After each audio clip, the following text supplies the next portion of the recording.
daylight's fading slowly. The time with you is standing still.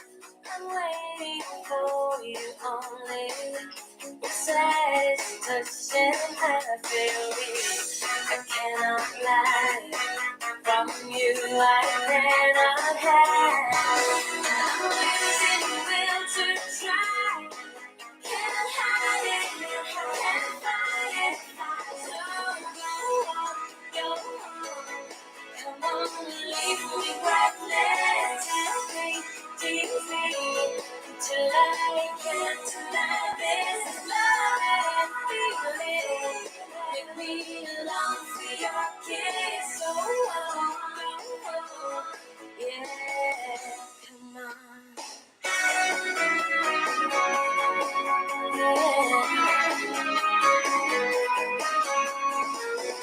And if there's no tomorrow, I know we have it here and now. I'm happy just to have you. You're all the love I need somehow. It's like a dream, although I'm not asleep. I never want to wake up. Don't lose it, don't leave it, please. Go on. Come on, leave me breathless. Take me deeply until I can't deny this love and feeling. Make me long for your kiss. Oh, yeah, come on.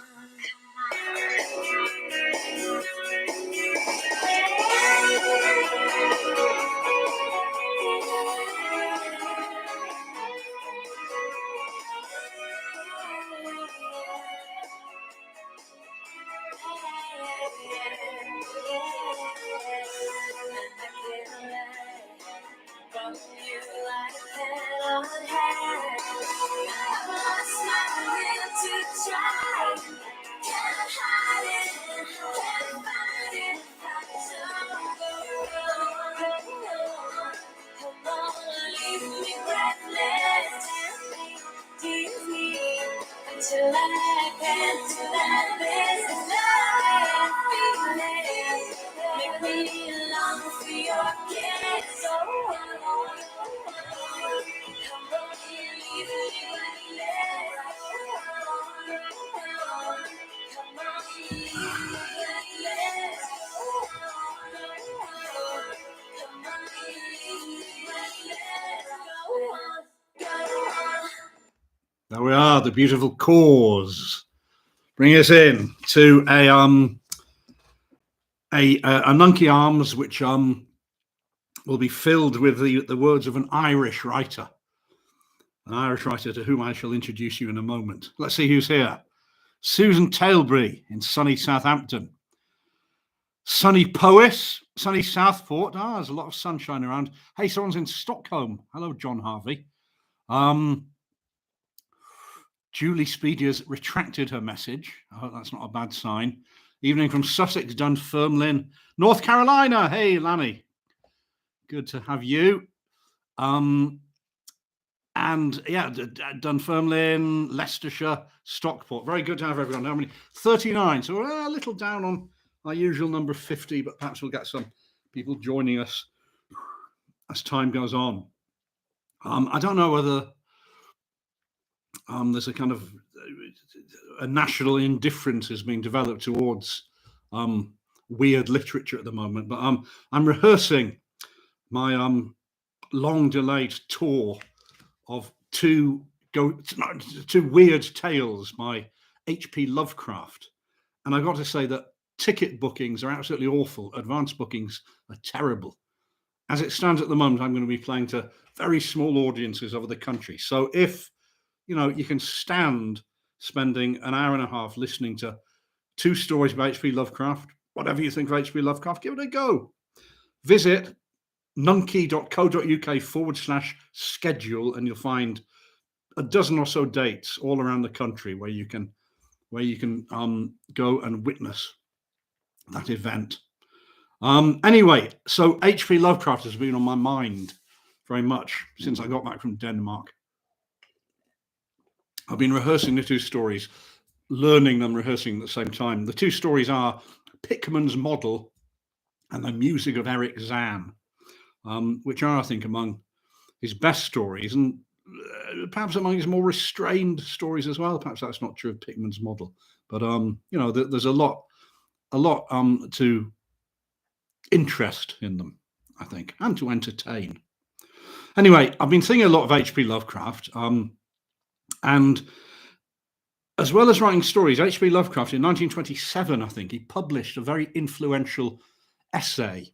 I don't think it was influential at the time, but it's since become influential, called Supernatural Horror in Literature. And it was he was very well read in the genre, and he wrote a survey of supernatural literature, mainly in English, as the genre stood at the time of writing, the late 1920s.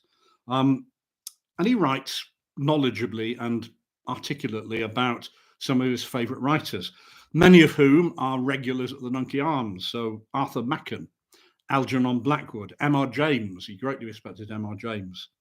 And among his favourites was the fellow who we're going to concentrate on tonight, who is this gentleman with a splendid suit. I think it might be Donegal tweed, and a nice hat and a stick in a garden. And his name is Edward John Morton Drax Plunkett, aka Lord Dunsany. And I wish I knew more about Lord Dunsany. I'm certainly going to find out more. He's someone who's kind of been on my radar for a while, but I've never really kind of pursued the interest in him. He was a remarkable fellow. He was as well as being a writer, a dramatist, a poet, he was a soldier. He was a sportsman, very good at cricket, apparently. And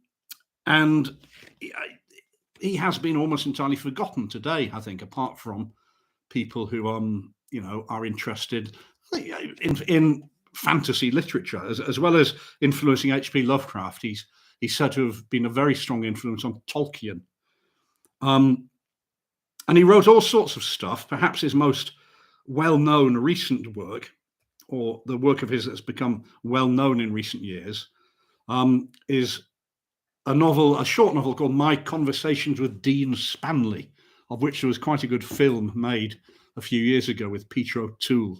And it's about a vicar who, when he drinks a certain drink, Imperial Tokai, he recalls his life as a dog, a previous life in which he was a dog. And under the influence of this drink, he can recall in detail his life as a dog. And so the novel is made up of his reminiscences of life as a dog. It's very good. Anyway, he wrote an awful lot of short stories. He was very, very prolific, most of which are out of print. And he started off writing I think his first published book was called The Gods of Pegana. And basically, it seems, having shown no particular gift for kind of invention and writing as he grew up, when he was a youngish man, he published The Gods of Pegana, which is a very remarkable invented mythology. He invents a whole creation myth and a whole cosmology, a whole pantheon of gods of his own invention. Now, I find them a bit difficult to read, but I'm just going to read you a little bit from The Gods of Pegana. Before there stood gods upon Olympus, or ever Allah was Allah, had wrought and rested Mana Yud Sushai. There are in Pegana Mung and Sish and Kib, and the maker of all small gods, who is Mana Yud Sushai. Moreover, we have a faith in Rune and Slid. And it has been said of old that all things that have been were wrought by the small gods, excepting only Mana Yud Sushai, who made the gods, and hath thereafter rested. And none may pray to Mana Sud Sushai, but only to the gods whom he hath made. But at the last will, Mana Yud Sushai forgot to rest, and will make again new gods and other worlds, and will destroy the gods whom he hath made. And the gods and the world shall depart, and there shall be only Mana Yud Sushai. Of Skal the drummer. When Mana Yud Sushai had made the gods, and Skal made a drum, and began to beat upon it, that he might drum forever. Then because he was weary after the making of the gods, and because of the drumming of Skal, did Mana Yud Sushai grow drowsy and fall asleep. And there fell a hush upon the gods when they saw that Mana rested. And there was silence on Pegana, save for the drumming of Skal. Skal sitteth upon the mist before the feet of Mana Yud Sushai, above the gods of Pegana, and there he beateth his drum. Some say that the worlds and the suns are but the echoes of the drumming of Skal, and others say that they be dreams that arise in the mind of Mana because of the drumming of Skal, as one may dream whose rest is troubled by sound of song, but none knoweth. For who hath heard the voice of Mana Yud Sushai, or who hath seen his drummer? Whether the season be winter, or whether it be summer, whether it be morning among the worlds, or whether it be night, Skal still beateth his drum, for the purposes of the gods are not yet fulfilled. Sometimes the arm of Skal grows weary, but still he beateth his drum, that the gods may do the work of the gods, and the worlds go on. For if he cease for an instant, then Mana Yud Sushai will start awake, and there will be worlds nor gods no more.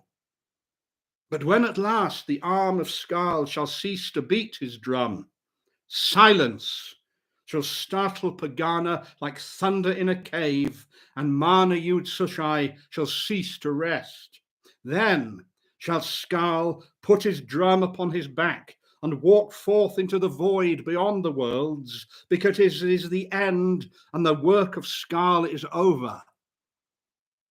There may arise some other god whom Skal may serve, or it may be that he shall perish, but to Skal it shall matter not, for he hath done the work of Skal. That is more or less the first 2 pages of the Gods of Pegana, and it is about 50 pages long. Yeah, I think it's rather remarkable, but I'm not going to read you the Gods of Pegana. It carries on in that kind of, quasi prophetic voice for a very long time, but it's full of invention, and you can see why H.P. Lovecraft and his invention of the Cthulhu mythos, acknowledge the influence of Lord Dunsany. So let's see, what have you got here? Is anyone familiar with Lord Dunsany?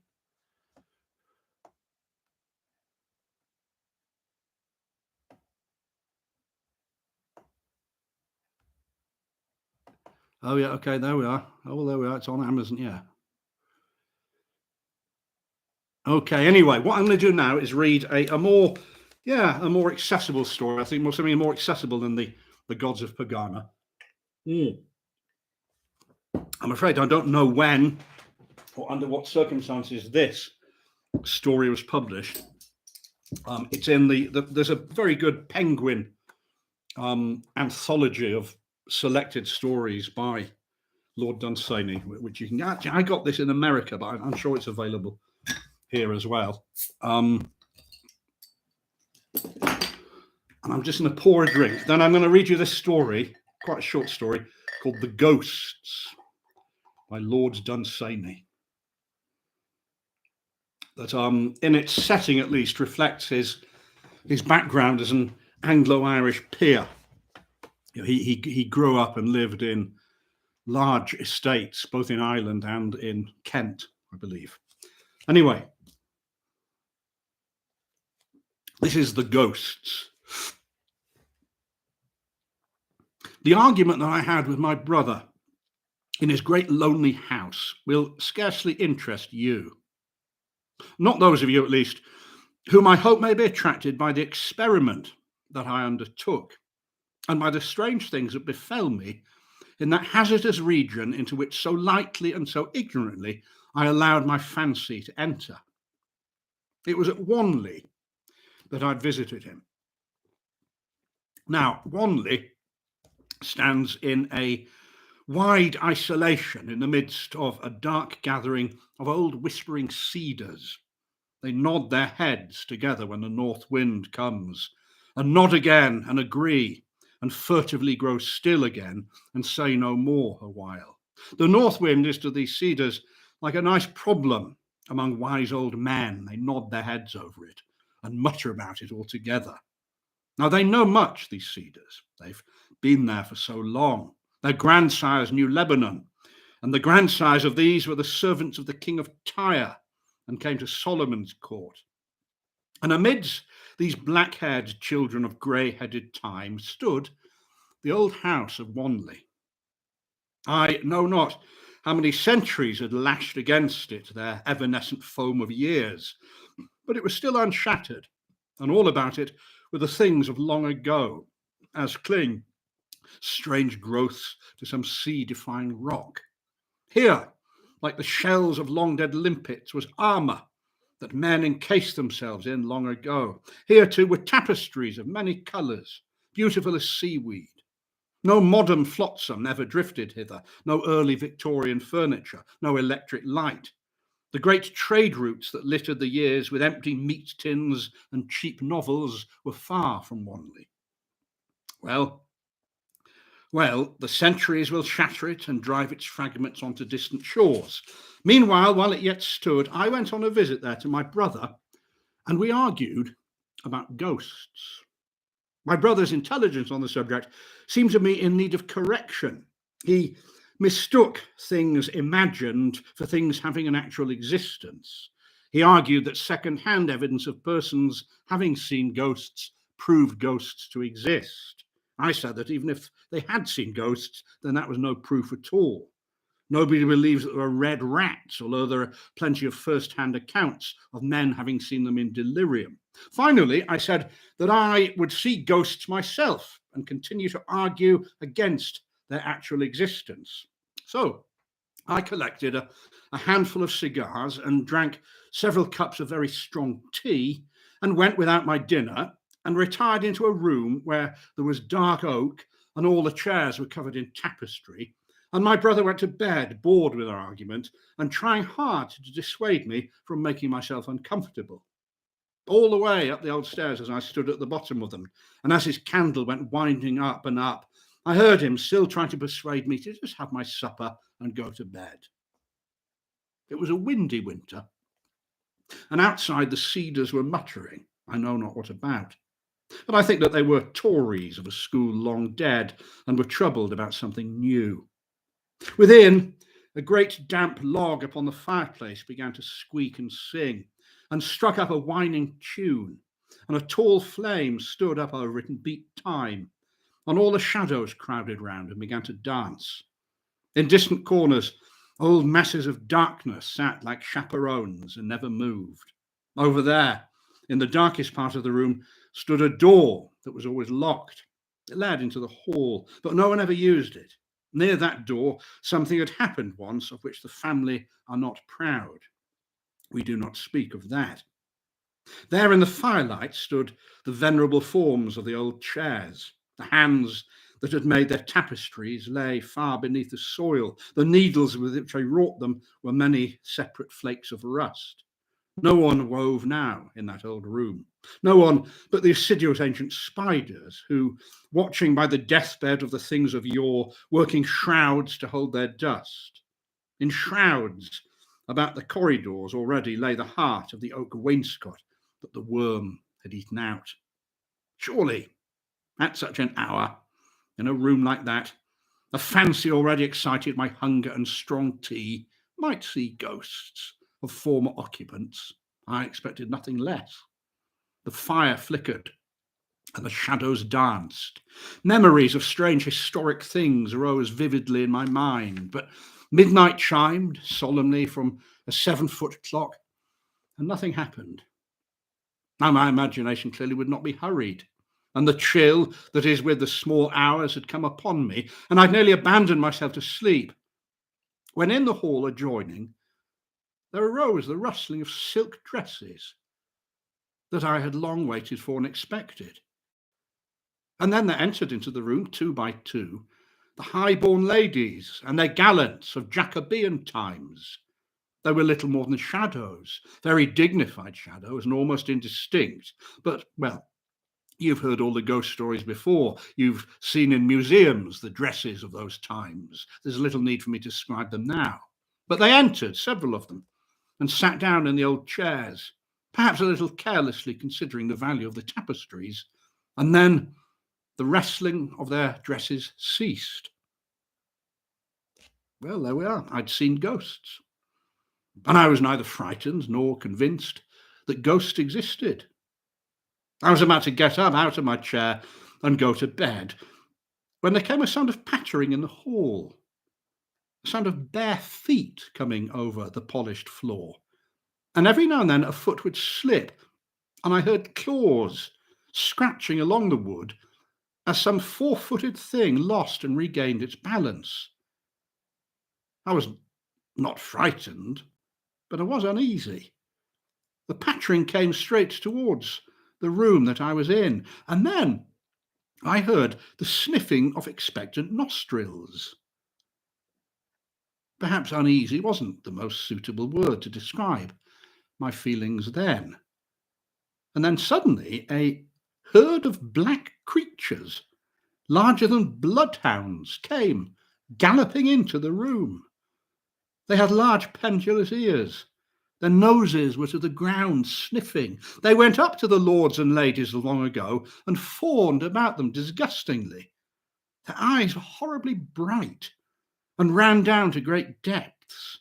When I looked into them, I knew suddenly what these creatures were, and then I became afraid. They were the sins, the filthy immortal sins of those courtly men and women. How demure she was, the lady that sat near me on an old world chair. How demure she was, and how fair to have beside her, with its jowl upon her lap, a sin with such cavernous red eyes, a clear case of murder. And you, yonder lady, with the golden hair, surely not you. And yet that fearful beast with the yellow eyes slinks from you to yonder courtier there, and whenever one drives it away, it slinks back to the other. Over there, a lady tries to smile as she strokes the loathsome furry head of another's sin, but one of her own is jealous and intrudes itself under her hand. Here sits an old nobleman with his grandson on his knee, and one of the great black sins of the grandfather is licking the child's face and had made the child its own. Sometimes a ghost would move and seek another chair, but always his pack of sins would move behind him. Poor ghosts!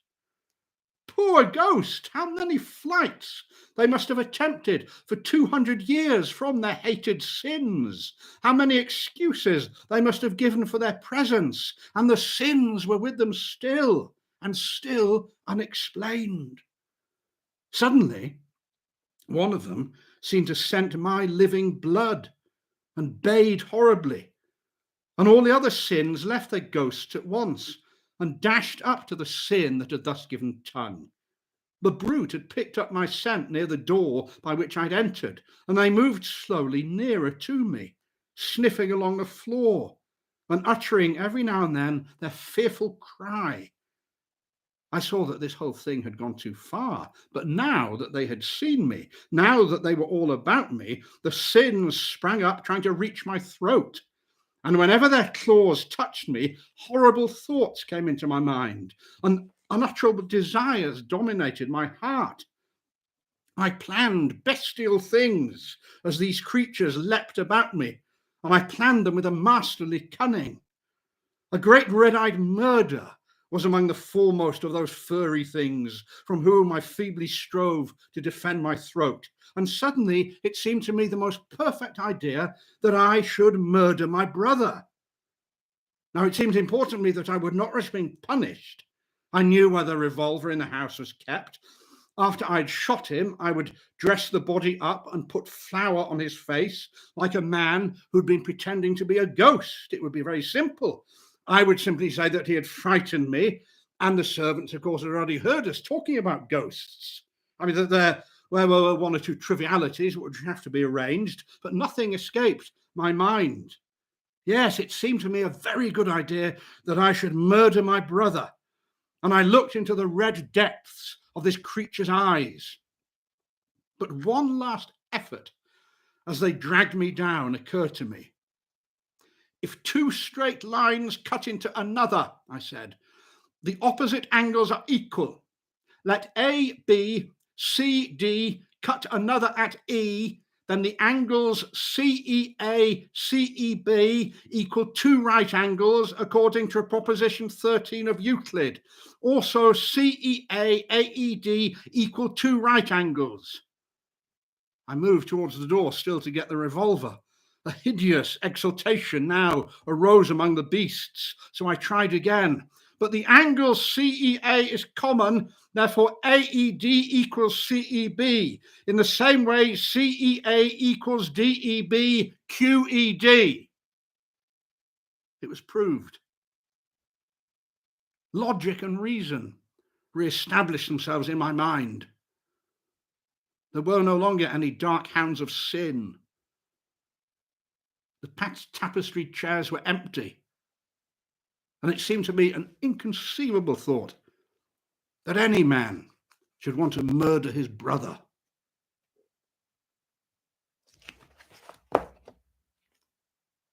What do you think? Eh? Oh, Dunsany looks like Belinda's brother. Well, there we are. So that's the ghosts. I think it's quite good. I think he writes very well. I think the description of the trees at the beginning is very good. Perhaps the kind of the plot device is a bit weak, but I think it's quite funny actually. Unless you didn't understand, he overcame the insane sinful compulsion to kill his brother by thinking of the propositions of Euclid, the mathematician, and so cold logic drove out the kind of the bestial desire for murder. That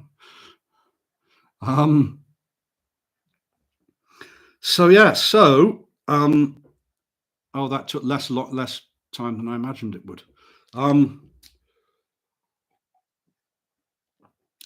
Now there is, I mean, as usual, we'll have a break and so on, and then I'll come back and read another story. But as that didn't take very long, I think I might read a bit more because I was quite enjoying it, of the gods of Pegana. So if you will remember, Skal the drummer, we've just been told about, Skal must beat his drum to keep the great creator, Mana Yud Sushai, asleep. And if he ever stops beating his drum, Mana Yud Sushai will awaken and destroy the gods and the worlds that he has created, and that would be the end of us. Yes, seeing ghosts still didn't make him believe in ghosts. Well, I think the point was that he had deliberately got himself into a state where the imagination can play tricks on you. So he drank strong tea and he fasted, and he'd smoked cigars and so on. Yeah, I'm reminded a bit of green tea, my Lefanu. I'm afraid I won't be doing Lovecraft in Scotland. No, I would like to, but you know, if this tour goes well, as it may do, then I may continue doing the show. But at the moment, it's looking like the public does not have an appetite to come and see H.P. Lovecraft shows, I'm afraid. So probably, I'm afraid, Pauline, not in Scotland. But anyway, I'm going to read the next chapter, and each chapter is only a page long, of the gods of Pegana, just to kind of see us through to the interval. Oh, the Hounds of Tindalos. Now that was okay. That was recommended to me, I remember, a while ago. I'll look that up.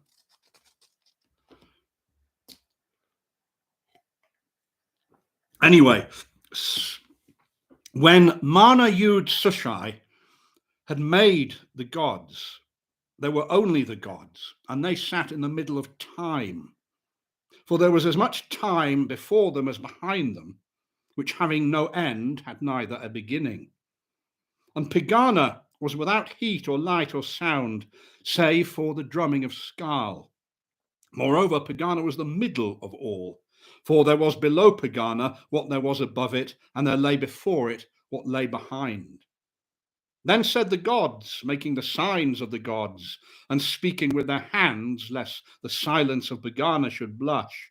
Then said the gods to one another, speaking with their hands, let us make worlds to amuse ourselves while Mana rests. Let us make worlds, and life, and death, and colours in the sky. Only let us not break the silence upon Pegana.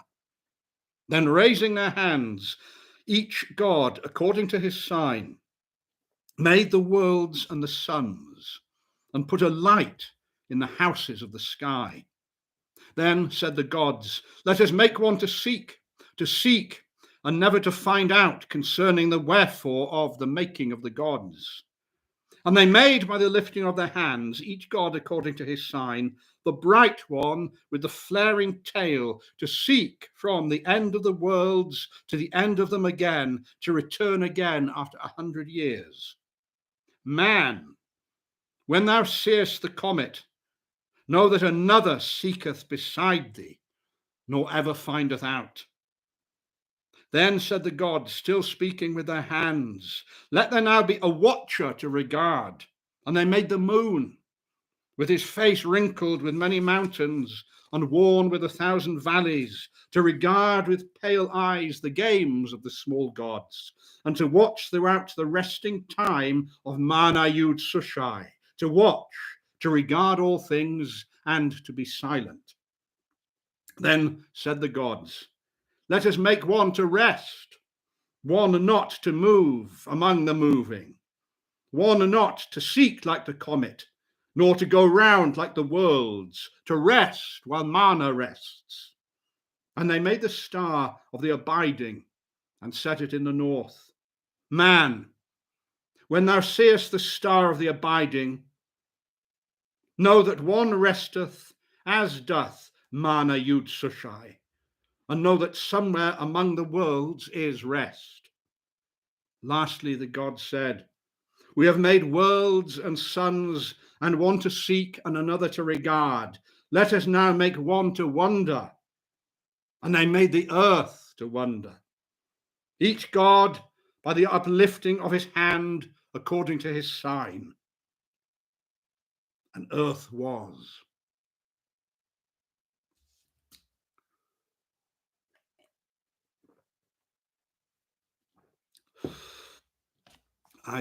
I'm enjoying the gods of Pegana much more than I thought I would.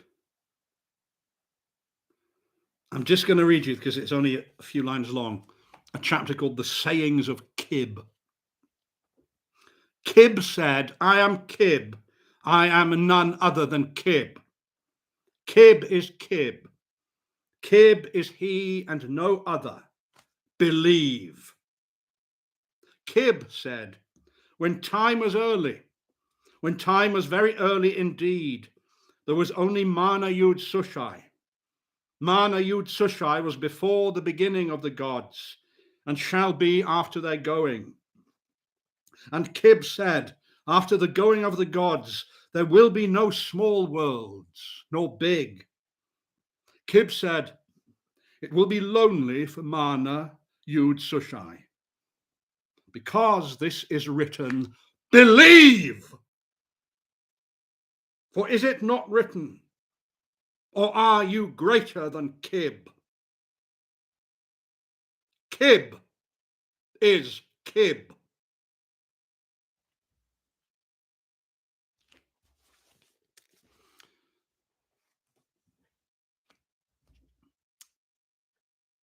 Does it seem a bit early to have the break?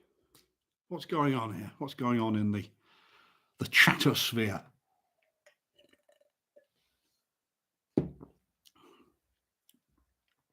So who's that? I mean, let's see. 40. Oh, we're up to 42 now, and it's great to see all the regulars, the Grumpy Scotsman, and Emma. But who else is there? What's what's happening in North Carolina at the moment? Or is there anyone from Brooklyn out there? We sometimes have someone from Brooklyn. Or Chaz. Where's Chaz? Well, anyway, we're gonna okay. We'll have a little break. We'll have a little comfort break. Yeah, the Stafford Gatehouse, Emma. I was not able to reach an agreement with them about that. They're under new management, and I'm afraid that's not going to happen until such time as they change hands again. Drinking. Yeah, it's Dublin. Good. No, Dunsany is not easy to get hold of, but look out for. Buy on Amazon. As I say, I think I bought this in a Barnes and Noble rather than in England, but it's called Lord Dunsany in the Land of Time and Other Fantasy Tales, and it's a pretty good, I think, taster menu of. I mean, he published many volumes of stuff. He wrote many plays. I think in his lifetime he was best known as a playwright, and I think some of his plays have are set in this weird fantasy world. This kind of it's extraordinarily well sustained, I think.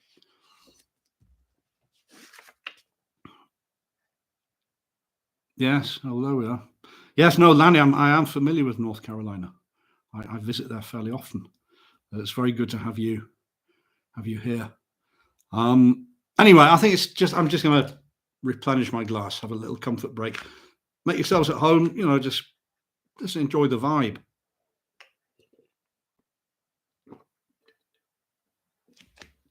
Anyway, see you in a sec.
On reading Lord Dunsany's Book of Wonder by H.P. Lovecraft. The hours of night unheeded fly, and in the grate the embers fade. Vast shadows one by one pass by in silent demo and cavalcade. But still the magic volume holds the raptured eye in realms apart, and fulgent sorcery enfolds the willing mind and eager heart. The lonely room no more is there, for to the sight in pomp appear temples and cities poised in air, and blazing glories, sphere on sphere.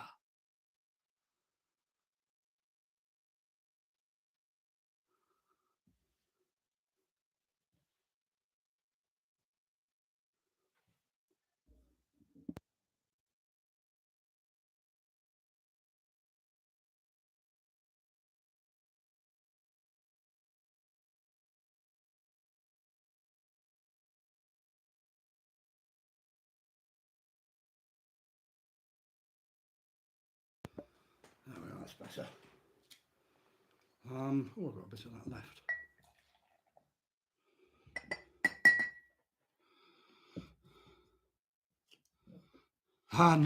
No. Paul asks what I'm drinking tonight. Right, I'm just finishing some Adnam's Broadside, which is a favourite.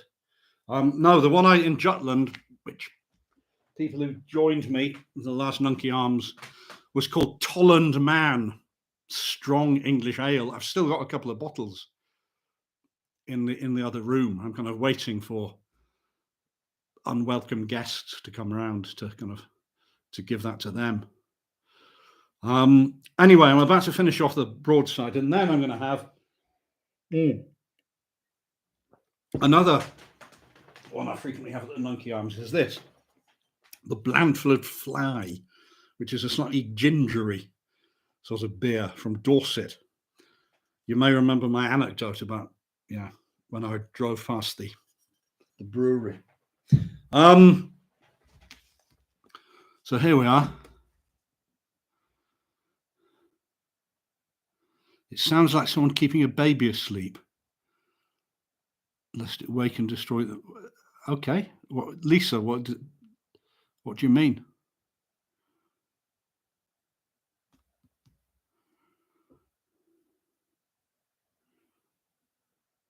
Oh, the drumming of Scarl. Yes.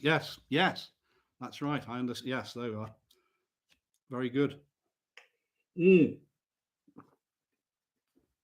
So, apart from the gods of Pegana and Scarl, etc., and Kib, Lord Dunsany had a recurring character that he wrote about for over 30 years, I think, called Jorkens. And Jorkens was a guy in a club who told tall tales. And if you gave him a whiskey and soda, a bit like the guy in Dean Spanley, once he'd kind of had a little bit of the magic to kind of kick his brain, he would tell you a tall tale. And I think there are hundreds, or no, maybe not hundreds, dozens of Jorkens stories. And I'd very much like at some point to find a whole book of them, but they're not available other than in kind of rather expensive second-hand editions. But I'm first of all going to read to you the introduction to Jorkens. So this is how Jorkens was introduced. I'm not going to read the whole of this story because it's a bit long, but I'll just read the first when the narrator, who's always the same narrator, who I think is unnamed, his first encounter with Jorkens, and then I'll read a Jorkens tale to you.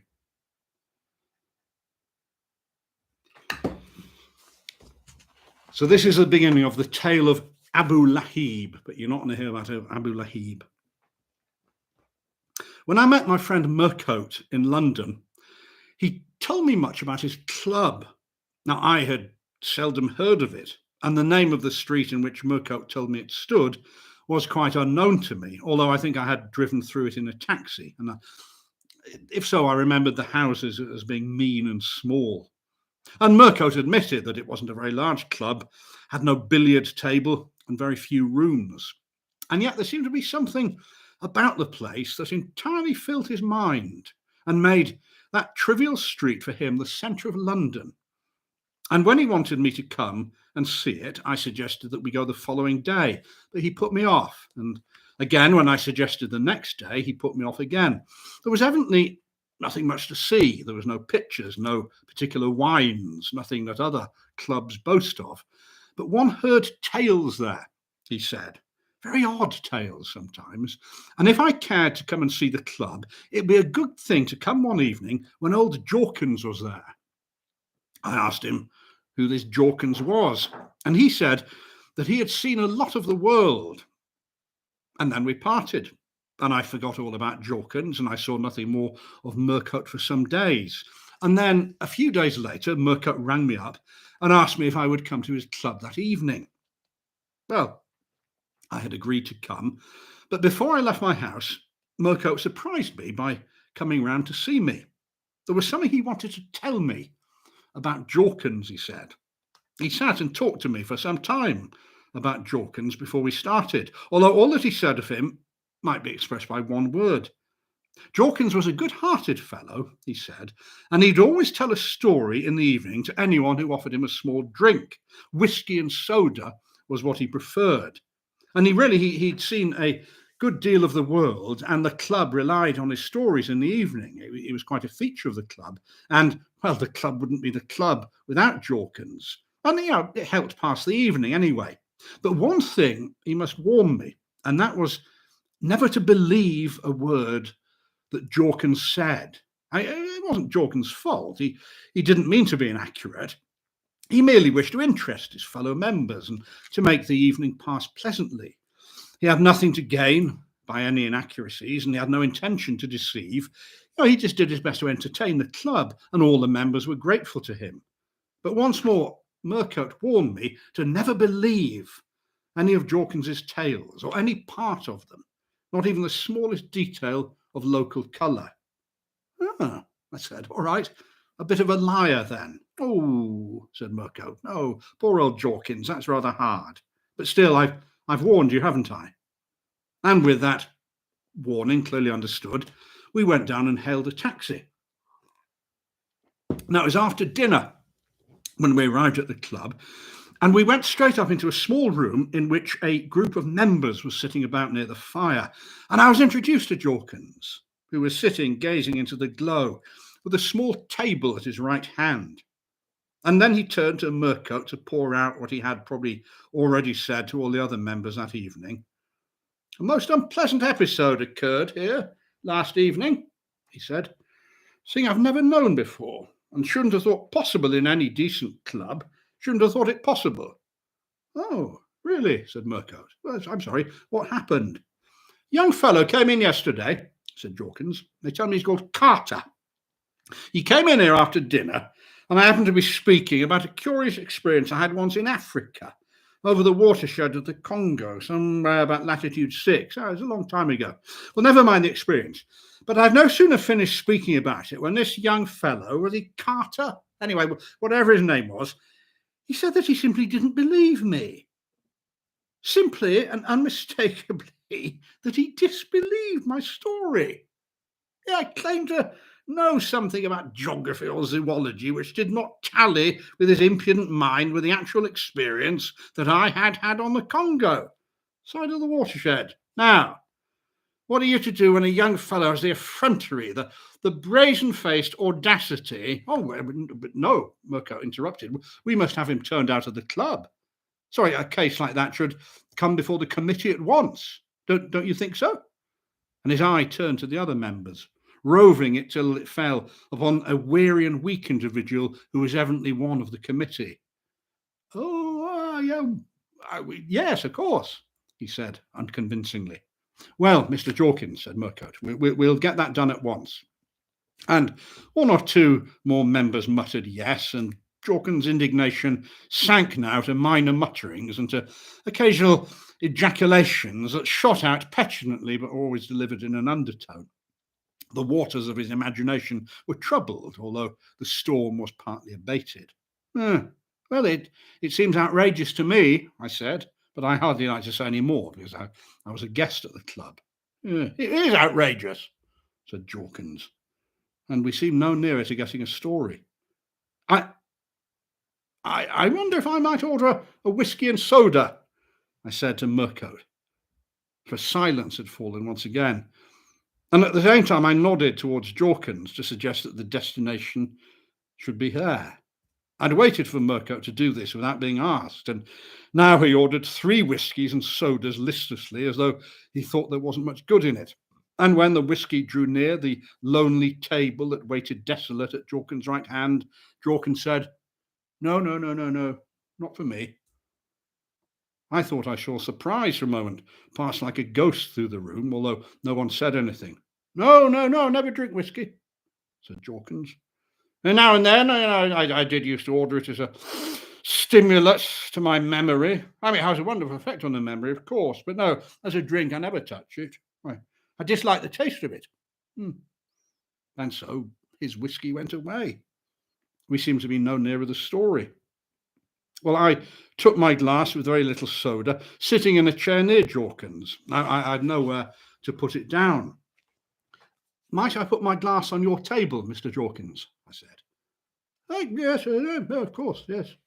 With the utmost indifference he spoke, but not entirely indifferent in his eye, which I could see had caught the deep yellow flavour as I put it close to his elbow. We sat for a long time in silence. Everyone wanted to hear Jorkins talk, and at last his right hand opened wide enough to take a glass, and then closed again. And a little while later, it opened once more and moved a little along the table. And then it drew back as though for a moment he thought the drink was his, and then he realised his mistake. I mean, it was a mere movement of the hand, and yet it showed that here was a man who would not consciously take another man's drink. And that being clearly established, a dreamy look came over his face, as though he was thinking of far-off things. And his hand moved very absently. It reached the glass, and guided by his eye, and brought it to his lips, and drained it, still thinking of far-off things. Oh, dear. Oh, I'm sorry, old man. I hope I haven't drunk your whisky. Oh, no, I said. No, not at all. Sorry, I was thinking of a very curious thing, and I hardly noticed what I was doing. Well, might I ask what it was you were thinking of? I said. Oh, now, I hardly like to tell you. I hardly like to tell anyone. After the most unpleasant incident that occurred yesterday. As I looked at Murcoat, he seemed to divine my thoughts, and I ordered 3 more whiskies. So that I'm not going to carry on with that story, but this is Jorkins, he's the centre of attention, who pretends that he's not an alcoholic, but is. Anyway, now I'm going to read a Jorkins tale called The Walk to Lingham.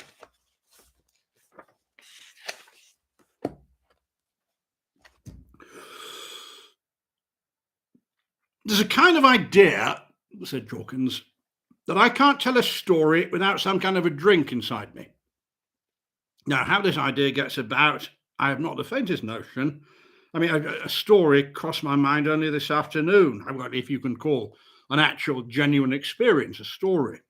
It's a little bit out of the way, and, well, if you care to hear about it, I'll tell it to you now. But I can assure you, gentlemen, that a drink is absolutely unnecessary. We understand, I said. Yeah, all I ask, said Jorkins, is that you pass it on and you tell it in a way that people will believe. I mean, there have been people, I'm not going to say how many, but there have been people that treat these stories that I tell you as fabrications. One man compared me to Munchausen. Compared me favourably, I admit, but still the comparison was made. Painful to me that was, and painful, I should think, to your publisher. No, it's the way that you told those tales, that they were true enough, every one of them, but it was the way that you told them, old man, somehow started all these doubts. Now, you will, I hope, be more careful in the future. Oh, of course, I said. I'll make a note of it. And with that, Jorkens started his story. No, well, it is. It's distinctly out of the way. Distinctly out of the way. But I imagine that you will not disbelieve it on that account. Otherwise, everyone that ever told a story of any experience he'd had would have to select the dullest and the most ordinary for it to be believed. I mean, an account of a railway journey from Penge to Victoria Station. We're not going to come to that, I trust. No, I'm sure we're not. No, jolly good. Anyway, as I can remember, it was, a long road in the east of England with a border of poplars. Must have been 3 miles long, and poplars standing along it all the way, both sides of the road, right across the flat fen country. They drained the fens, you see, but patches of the marsh still remained. And here and all along the ditches, the pennons of the rushes were waving, like an army that had warred with ill success against man, scattered, of course, but not annihilated. And they hadn't contented themselves with draining the fens either, because, you see, they began to cut down these poplars. That was what they were at when I first saw the road, with its 2 straight lines of poplars over the plain, like green and silvery plumes. And I must say that they were doing their job of felling them very neatly. They were bringing them down across the road, as it was easier that way to get them onto the carts. And the amount of traffic they interfered with really wasn't worth bothering about. In any case, you could see it coming from 3 miles each way if anyone came, and I never saw anyone, well, apart from the thing that I'm going to tell you about. Anyway, they were cutting one of these poplars down that had to fall between 2 others across the road without making a mess of their branches. And there was only just room to do it. They didn't have 2 feet to spare on either side. And they did it so neatly that they never touched a single leaf. It came down with a huge sigh between the other 2 trees, and all the little leaves that were turned towards it waved and fluttered anxiously as it went past them with that last breath of it. And, this was done so neatly that I took off my hat and cheered. Hooray! I said, well done. Anyone might have done the same. One, of course, doesn't set out to rejoice over things that are down, at least not openly. But, one does not also stop to think. And it was perhaps 5 minutes before I began to feel rather ashamed of that cry of triumph of mine that echoed down the doomed avenue of poplars. It was the last tree that they felled that day. And soon I was walking back alone to the village of Lingham, where stood the nearest human habitations, 3 miles away over the fenland. And the glimmers of evening around me began to mellow the poplars. The woodmen with their carts and their fallen trees, they went off from the other direction. Their loud, clear voices in talk and their calls to their horses soon faded out of my hearing. And then I was in a silence, all unbroken but for my own footfall, and but for the faintest sound that seemed sometimes to murmur behind me. And I took it for the sound of the wind in the top of the poplars, although there was not actually any wind blowing. Now, I hadn't gone a mile when I had a sense, based on no real clue, yet a deeply intense feeling, and it grew stronger and stronger for the last 10 minutes, growing up from a mere suspicion to sheer intuitive certainty that I was being furtively followed. I looked round and I saw nothing, or rather, partly obscured by a slight curve of the road, I must have seen what I afterwards saw too clearly, and yet I never credited what was happening, you see. After that, the more my sense of being followed increased, and the less I dared to look around. And none of the kinds of men that I tried to imagine as being what was after me seemed quite to fit my fears. I'd hardly gone a quarter of a mile. I'd barely done another 400 yards. Oh, gosh. I'm damnably dry. I mean, the point is, I never had an experience like this, and looking back on it, well, it left me rather parched to even think about it. I'm afraid I can hardly speak. I doubt that any of you have felt anything like this kind before. God, I'm sure we haven't, I said, and I signed to the waiter, for there was no doubt that there was something in Jorkens' memory that could shake him even now. Well, he was quite himself again. The first thing he did was thank me like the good old fellow he is, and then he went on with his tale. Well, you see, I hadn't gone another 400 yards when it was clear to me, with some awful certainty, that whatever was after me was nothing human. I mean, the shock of that was perhaps worse than the first knowledge that I was being followed. I mean, there was no longer the faintest doubt of pursuit. I could hear these measured steps behind me very clearly, but they weren't human. And looking over the fields, all empty of men, level and low and marshy, I got the feeling, well, one got it very easily when you're alone like that if there was anything there that had something against man, then I was one on whom its anger would likely fall. And the more that the fading illumination of evening made all things dim and mysterious, the more that very unpleasant feeling got hold of me. I mean, I think I may say that I bore up fairly well. I went on resolutely with those steps getting louder behind me. Only I daren't look round, you see.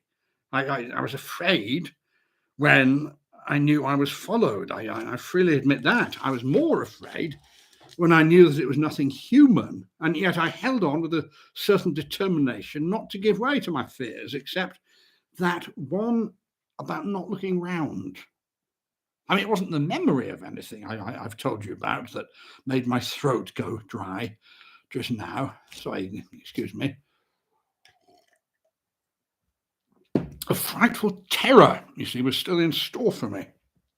A blasting fear that so shook me then that I nearly dropped on the road, and that sometimes even now comes shivering back to me and often haunts me at night. We, we're also proud of the animal kingdom, aren't we? So absolutely preoccupied with it that any attack from outside leaves us staggered and gasping. Well, that's what it was like with me now, when I learned that whatever was after me was certainly nothing animal. Oh no, I heard the clod of the steps and a certain prolonged swish, but there was never a sound of breathing. It was fully time for me to look round, and yet I daren't look round. The hard, heavy steps, you see, they had nothing of the softness of flesh in them. They weren't paws, they weren't even hooves. And they were so near now that there must have been sounds of large breathing had it been anything animal. And at such moments, there are spiritual wisdoms that guide us, aren't there? Intuitions, inner feelings. Well, you call them what you will. And these told me clearly now that what was behind me was not one of us. It was nothing soft and mortal. And nor was it, as it turned out, nor was it. Well, those moments of making up my mind to look around while I walked on at the same steady pace were the most frightful moments of my life. Now, I couldn't turn my head, and then I stopped and I turned completely round. I don't know why I did it that way. I mean, there was perhaps a certain boldness in the movement that gave me some mastery over myself, which just saved me from panic. And that would, of course, have been the end of me. Had I run, I must have died. Well, I'd have been done for, I spun round and back again, and I saw what it was that was after me.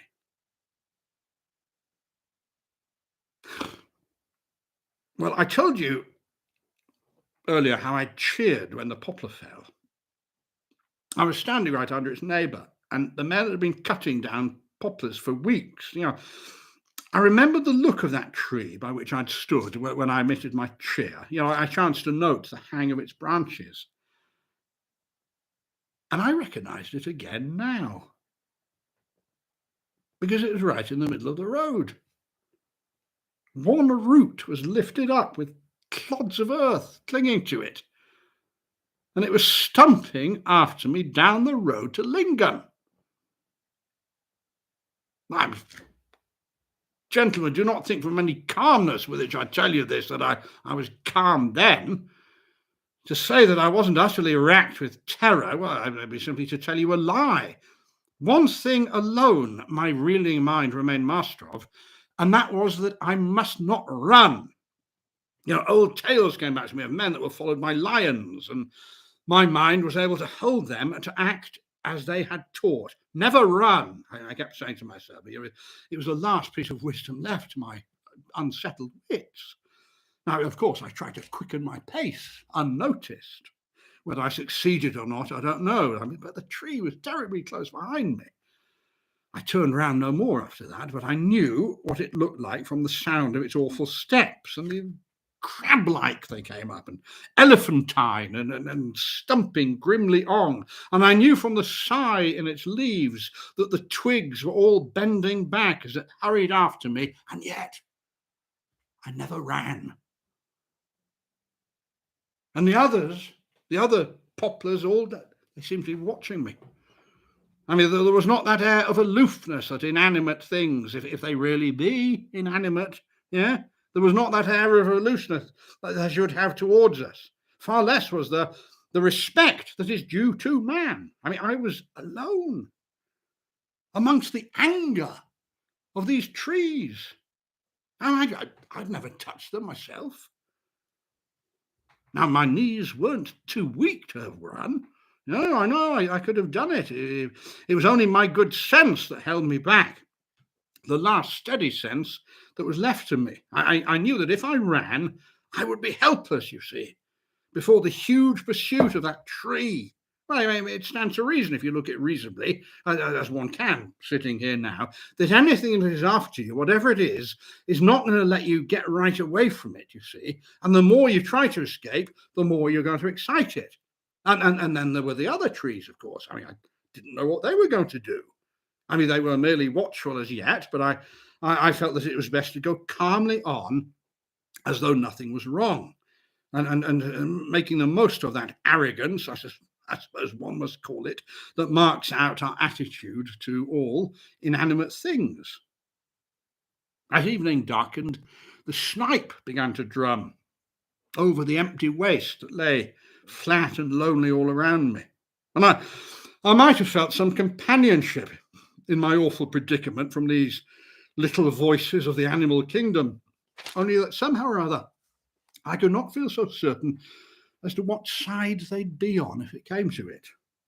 And it is a very uneasy sound, the drumming of snipe, when one cannot be sure that it is friendly. The whole air just moans with it. Certainly nothing in the sound decreased the pursuit of the tree, as one would have hoped that it would. Rooks moved over, utterly unconcerned, and still the pursuit continued. I began to forget, in fact, in my terror, that I was a man. I remembered only that I was an animal now.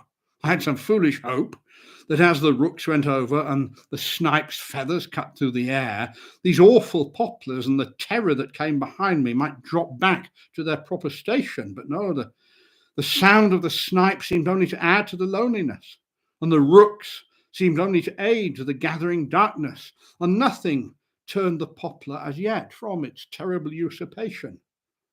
I was left to my miserable subterfuges, walking with a limp as though tired, and yet making a longer or quicker step with one leg than the other, sometimes longer, sometimes quicker. I'd vary it and seeing which deceived the best. But you see, these poor antics are not much good, because whatever is quietly following you is likely to judge your pace by the space between it and its prey, as much as by watching your gait and to match its own accordingly. So although I did increase my lead now and then, there soon grew louder again the swishes of the air in the branches, that clod, clod, clod, that I can hear it at night, even now sometimes, whenever my dreams are troubled. It's a sound instantly recognized, instantly different from any other. Now, to you, I'm sure 3 miles doesn't sound far. I mean, it's no more than from here to Kensington. But I knew a man who was followed for far less by only a lion, and he swore that it was longer than any walk that he'd ever walked before. And only a lion, with breath and blood like himself. Death, perhaps, yet a death such as comes to thousands. But here I was, with a terror from outside human experience, a thing against which no man had ever had to steel himself before, a thing that I knew I should one day have to face. And still I didn't run. Now a change at last seemed to be coming over this feeling of loneliness. It wasn't merely the lights that began to shine from Lingham, nor the smoke from the chimneys, the banner of man in the air, you might say. Nor was it any warmth from the houses that could beat out as far as this. No, it was a certain feeling wider than warmth could go, a certain glow that one felt from the presence of man. And it was not only I that felt it, you see. The poplars along the road, I noticed, were no longer watching me with quite that excited interest with which a while ago they'd seemed to expect my slaughter. How did they show that? Said Turbot, who could never leave Jorkens alone. Oh, gosh. Well, if you've studied poplars for years and years, or if you'd watched them as I watched them on that walk, when vast stretches of time seemed condensed in one dreadful experience, you too would have been able to tell when poplars were watching you. I've seldom seen it since, and never again so as to be quite certain, but it was unmistakable then. A certain strange tensity in every leaf, twigs like the fingers of a spectre saying hush to a village. No, my friend, you could not mistake it. But now, you see, the leaves were moving again in the soft evening air. The twigs seemed to be menacing nothing, and nothing about the trees was pointing or hinting or waiting, if you can use so mild a word as waiting. And better than all that, I had a hope that my frightful pursuer might be dropping behind too. And as I neared the windows, that hope grew. The mellow light of the cottages, some reflecting the evening, some shining from lamps already, seemed throwing far over the marshes the influence of man. I heard a dog bark, and immediately afterwards the healthy clip-clop of a cart horse going home to his buyer. Now, the influence of these sounds on all nature can scarcely be estimated. I knew at once that, not being a revolution, I knew that the animal kingdom was still supreme. I heard now unmistakably a certain hesitance come in, the frightful footsteps behind me. And still I plodded on with my regular steps, whatever my pulse may have been doing. And now I began to hear the sound of geese and ducks, cart horses, more of them. And now I heard the boys shouting at the cart horses and dogs joining in. And I knew that I was back again within the lines of the animal kingdom. And that had it not been for that terrible, persistent clod that I could still hear behind me, although I could hear it fainter, I could have almost brought myself to disbelieve that I was being followed home by a tree. Yeah, as easily as you can, Turbot. Now, when at last I reached the village, the steps were much, much fainter than before. And yet, you see, I could tell that I was still pursued. And only my fears could guess how far the vengeful tree would dare to penetrate into Lingham, to face the arrogant mastery and even the incredulity of mankind. I hurried on, and I was still not running, you understand, till I came to an inn with a good stout door. Now, for a moment, I stood and looked at this door, the roof, the front wall, to satisfy myself that it could not easily be battered in by a tree. And when I saw that it was really the shelter that I sought, I slipped in like a rabbit. Now, the brave appearance that I kept up in front of the poplar dropped off me like a falling cloak as I sat or lay on a wooden chair by a table, part of me on the table and part on the chair, until people came up and began to speak to me. But you see, I couldn't speak. No. 3 or 4 working men in there came for a glass of beer, and the landlord of the mug of ale it was. They all came round me. I couldn't speak. They were very good to me. And when I found that the words would finally come again, I said that I'd had an attack. I didn't say of what, as I might have blundered onto something that whiskey was bad for me and my life depended on a drink. And they gave me one. No, I'll give them that. They gave me a drink. They gave me a neat tumbler of whiskey, and I drank it down. And then they gave me another one. Do you know, those 2 glasses had no effect on me whatsoever. Not the slightest. So I wanted another one. But before I took that other one, there was one thing that I had to be sure of. Was there anything waiting for me outside? Now, I of course, daren't ask this question straight out loud. So I said, "This is a nice village," I said. "Yes, there's a very pleasant tree outside." "There ain't no tree out there," said one of the men. "What? No tree? Come on, I'll bet you 5 shillings there's a tree out there." "There ain't no tree out there." He didn't even want to bet. "Oh, come on. I'm sure that I noticed something like I daren't say poplar. So I just said, "Hey, there was a tree out there, just outside the door." "There ain't no tree there, sir."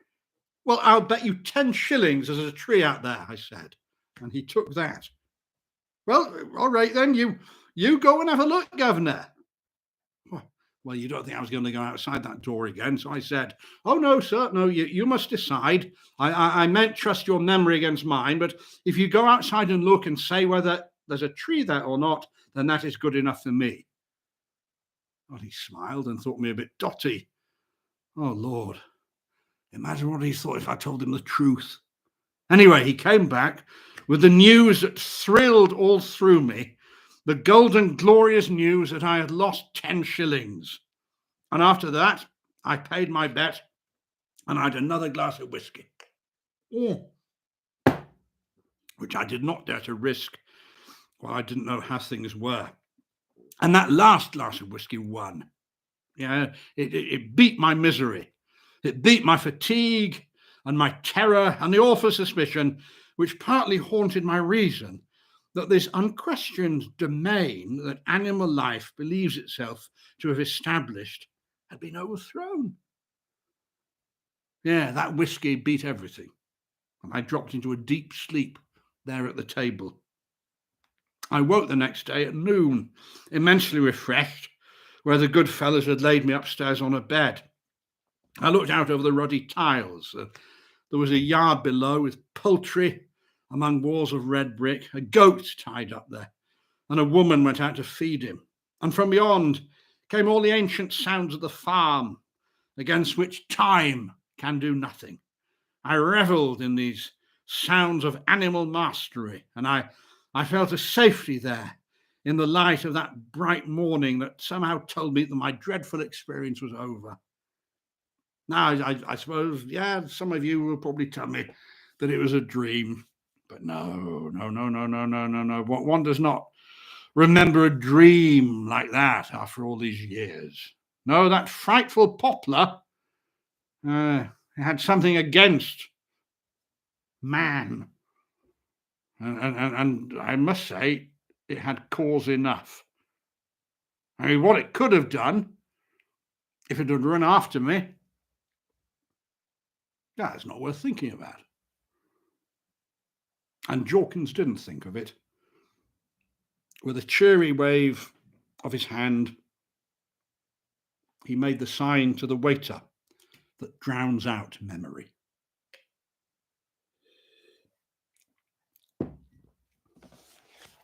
All right, well, that was rather clumsily read, I'm afraid.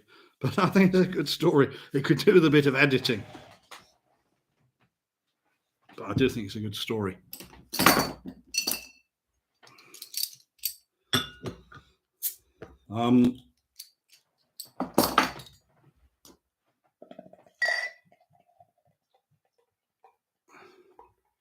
Yeah, no, sorry, that was probably incoherent in many places. Rather more difficult to read than I give it credit for, but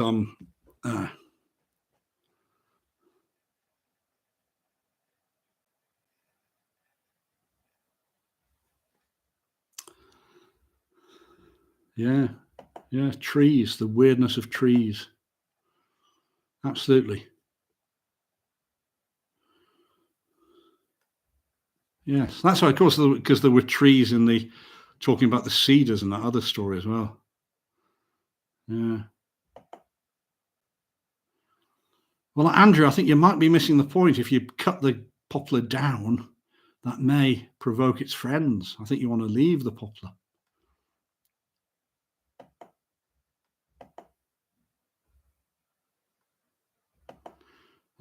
So. Oh, yeah. Oh, look.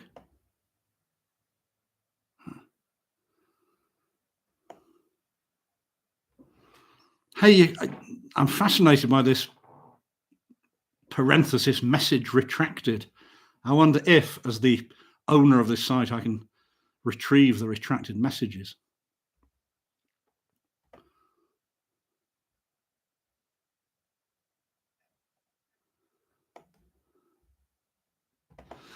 There we are. So,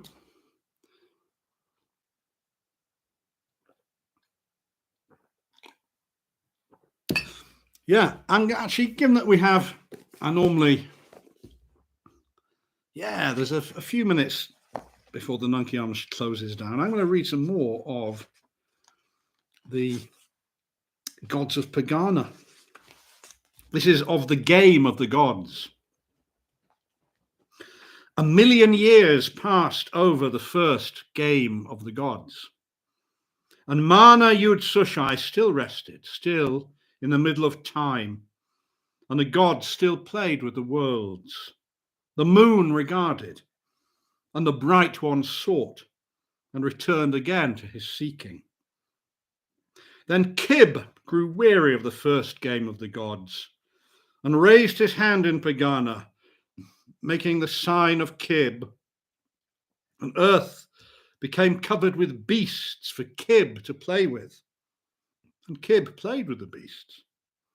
But the other gods said to one another, speaking with their hands, what is this that Kib has done? And they said to Kib, what are these things that move upon the earth, yet move not in circles like the worlds, that regard like the moon, and yet they do not shine? And Kib said, this is life. But the gods said to one another, if Kib has thus made beasts, he will in time make men, and will endanger the secret of the gods. And Mung was jealous of the works of Kib, and sent down death among the beasts, but could not stamp them out. 1,000,000 years passed over the second game of the gods, and still it was the middle of time. And Kib grew weary of the second game, and raised his hand in the middle of it all, and made the sign of Kib, and made men. Out of beasts he made them, and earth was covered in men. Then the gods greatly feared for the secret of the gods, and set a veil between man and his ignorance, that he might not understand, and Mung was busy among men. But when the other gods saw Kib playing his new game, they came out and played it too. And this they will play until Mana arise to rebuke them, saying, what do ye playing with worlds and suns and men and life and death? And they shall be ashamed of their playing in the hour of the laughter of Mana Yud Sushai. It was Kib who first broke the silence of Pegana by speaking with his mouth like a man. And all the other gods were angry with Kib that he had spoken with his mouth. And there was no longer silence on Pegana or the worlds.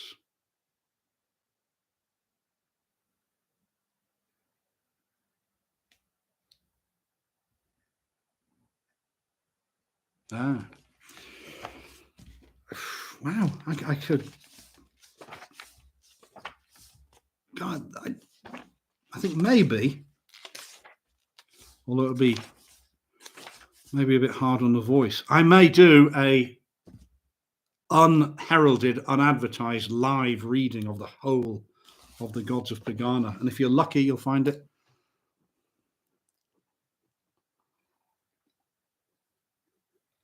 "13 at Table" is a good Dunsany story. Okay. I wonder if that's in here. That sounds good.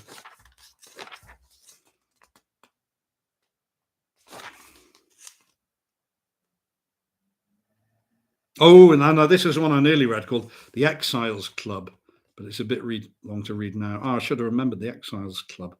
Yeah, no, gosh, he was very good. I think he was a good writer. I think he, well, I don't know. Is it a surprise he's not well known today?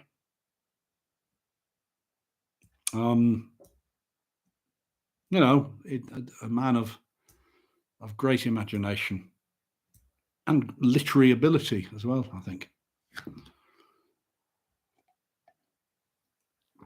Anyway, I think, oh no, the Nunkie Arms will be closing soon, so if anyone's got anything to say, then please say it now. What are people up to? Who's coming to see H.P. Lovecraft? Who's coming? Is anyone going to Scarborough next weekend, where there's a great convention of horror, at which I'll be doing a performance of "Whistle I'll Come to You, My Lad"? No one's going. You know, unfortunately, it's in a Britannia hotel.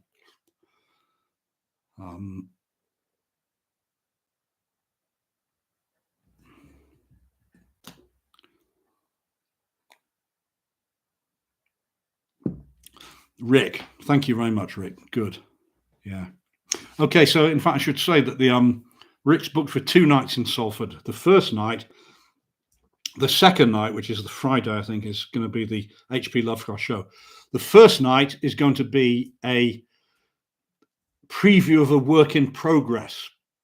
That makes it perhaps sound rather grand than it is, but a new concept concept makes it sound much too grand. An idea I'm working with called the Archive of Dread. And if you're anywhere near Salford on, I don't know, something like Thursday, the 23rd of June, it's on the website. Let me know if you want a place to see the Archive of Dread. It's going to be a bit like the Nunkie Arms. It's a room above a pub. Pay what you like at the end. The hat will be passed around. And you'll be the first to experience the Archive of Dread. Anyway, Rick, thank you very much. Thank you for booking. I look forward to seeing you.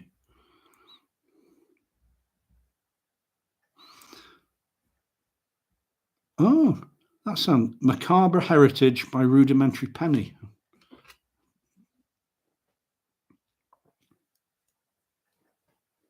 Yeah.